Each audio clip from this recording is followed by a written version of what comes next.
Beat Saber is a really fun game. According to this chart, Beat Saber is one of the best games ever made. That's a menu. Even though I really enjoy Beat Saber so much that I named someone else's daughter after it, I just can't seem to find the reason why. I've looked through countless documents, read countless documents, and even printed out countless documents. But alas, it seems that I only really have one option: to go to gay conversion therapy.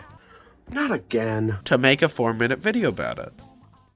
Hey, before we start, I just want to say if you really enjoy my stuff, then telling your friends, subscribing, and hitting the bell icon really helps me. I know you're probably tuning this out, but if you really like my content, just know that it helps a ton, but it's not required in the slightest. When I first got VR, I bought 2 games. One of them was Superhot VR, which I really only bought because I really enjoyed the other games and I had money left over. The other one was Half-Life Alyx, which is a pretty good game. Now, I really enjoy Half-Life Alyx, but there's a couple things that make it a game that I don't play that often. You really have to be in the mood for this game, and it's not something that I could just, pick up and play. As opposed to Beat Saber, which is a game that is perfect in small segments. I know most normal people don't ask the question, can I play it for 13 minutes at a time when buying a video game? But it's just nice to have a game that serves as a super temporary experience that I can just fit into pretty much every day. With my job, school, and making these videos, it's hard to justify spending dozens of hours playing a game like Fallout or The Witcher. I'm not saying that I never play these games or that I don't enjoy them, but Beat Saber fills a very specific purpose in my life, and boy does it do it well. And for those who don't know and are still for some reason watching this video, Beat Saber is a rhythm game where you cut cubes to the beat of songs. But with a little help from our friend Degeneracy, we can download thousands of user-made maps, giving this game a practically limitless amount of content, at least on PC.